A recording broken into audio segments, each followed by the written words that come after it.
Hi hello అండి, welcome to Bharat special. నేను మీ భారతి. ఎలా ఉన్నారండి అందరూ? నేనైతే చాలా బాగున్నాను అండ్ మీ అందరు కూడా చాలా బాగుండాలని కోరుకుంటున్నాను. ఈరోజు మన వీడియోలో అయితే ఇన్స్టెంట్గా చేసుకునే ఒక మంచి రెసిపీని చూపించబోతున్నాయండి. అండ్ అందులోనూ రోజు పొద్దున లేవగానే ఏం బ్రేక్ఫాస్ట్ చేయాలి, ఎలాంటి బ్రేక్ఫాస్ట్ చేయాలి అని ఆలోచిస్తూ ఉంటాం కదా. సో అలాంటి టెన్షన్ ఏమీ లేకుండా ఇలా ఇన్స్టెంట్గా చేసేసుకోవచ్చు అనమాట. సో దానికోసం ఏంటంటే ఒక బౌల్ తీసేసుకొని ఒక 1 కప్పు గోధుమ పిండి, అలానే 1/3 కప్పు ఓట్స్. మీరు నార్మల్ ఓట్స్ అయినా తీసుకోవచ్చు, రోల్డ్ ఓట్స్ అయినా తీసుకోవచ్చు, ఏదైనా తీసేసుకోవచ్చు అండి.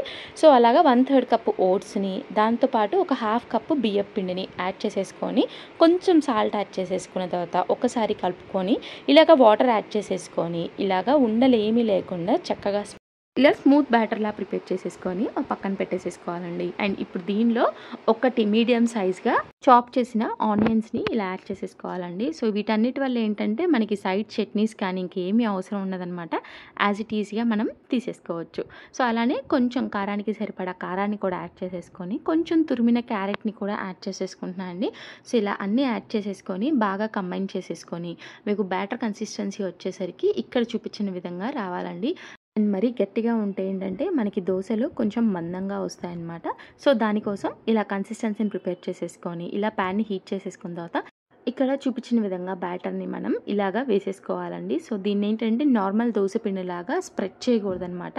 జస్ట్ అలా వేసేసుకొని కొంచెం ఆయిల్ని యాడ్ చేసేసుకున్న తర్వాత బార్డర్ అంతా కూడా ఇలాగ లైట్ బ్రౌనిష్ వచ్చిన తర్వాత ఇలాగ ఫ్లిప్ చేసేసుకుంటే మనం ఇంకో వైపు కూడా జస్ట్ ఒక 2 మినిట్స్ ఇలా కుక్ చేసేసుకుంటే రెండు వైపులా కూడా చక్కగా కుక్ అయిపోతాయండి. ఇప్పుడు మనం ఇలా రోల్ చేసేసుకొని చక్కగా సర్వ్ చేసేసుకోవచ్చు. సో చూసారు కదా ఎంత ఈజీగా ప్రిపేర్ చేసేసుకోవచ్చు. మన ఇంట్లో పిండిలు ఏమీ లేకపోయినా కూడా అప్పటికప్పుడు జస్ట్ ఒక పావు గంటలో ఈ రెసిపీ అనేది ప్రిపేర్ చేసేసుకోవచ్చు అండి. సో మీకు కనుక నచ్చితే ఖచ్చితంగా ఈ రెసిపీని లైక్ చేసి మీ ఫ్రెండ్స్ అండ్ ఫ్యామిలీకి కూడా ఖచ్చితంగా షేర్ చేయండి. అలానే మన ఛానల్ కనుక ఎవరైనా ఫస్ట్ టైం చూస్తున్నారంటే ప్లీజ్ సబ్స్క్రైబ్ చేయండి. అలానే పక్కనున్న బెల్ ఐకాన్ కూడా హిట్ చేయండి.